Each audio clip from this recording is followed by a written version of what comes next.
The term Islamophobia could never have achieved such wild popularity without the mostly idiotic complicity of the media. Why were they so eager to co-opt Islamophobia? First, out of laziness, then for the novelty of it, and lastly, out of commercial interest. Their contribution to popularizing the term Islamophobia has never been motivated by the least impulse to combat racism. On the contrary. To put it simply, any scandal containing the word Islam in its headline sells copy. Ever since the attacks of September 11, 2001, the media have placed a fascinating and frightening character at center stage, the Islamic terrorist. Any terrorist can scare the hell out of us, but if you make him Islamist to boot, we all shit ourselves. Fear sells well. Scary Islam sells well, and scary Islam has become the only Islam there is in the eyes of the public at large. Because the Islam that the media shovel down consumers' throats is by necessity radical and bearded. When the mainstream media present a report on Islam, it is very often a caricature, yet it provokes little open protest from the pressure groups that track Islamophobia. So long as they're invited to put in their 2 cents on the rise of Islamophobia, everybody's happy.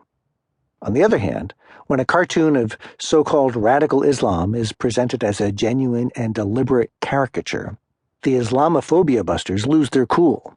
If you want to thrive in the media ecosystem, it's far safer to take on a little newspaper like Charlie Hebdo than to attack major television channels and news magazines. Nowadays, when a journalist asks a Muslim to comment on the rise of Islamophobia, what he's really asking for is commentary on something the media themselves have created. In other words, the reporter helps to amplify the problem and then claims to be surprised that the problem exists and endures. The Muslim leader, whom the primetime anchor has called on to express his opinion of this notorious rise of Islamophobia, should spit in his eye. He is face to face with the guy whose very job is to peddle fear of Islam. The Muhammad cartoons.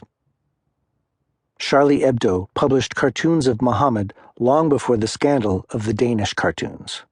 Footnote. On September 30th, 2005, the Danish newspaper Jyllands-Posten, in an attempt to spark a debate about Islam and self-censorship, published 12 cartoons depicting the Prophet Muhammad.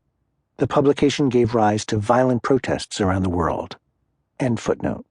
Note that before the so-called Muhammad cartoons affair, the artists of Charlie Hebdo were known as and considered themselves to be journalistic illustrators.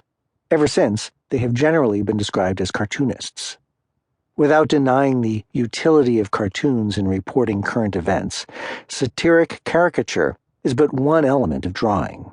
There's no shame in it at all, but this one detail highlights the extent to which the cartoons of Muhammad have colored the general public's view of the work done by the artists of Charlie Hebdo ever since.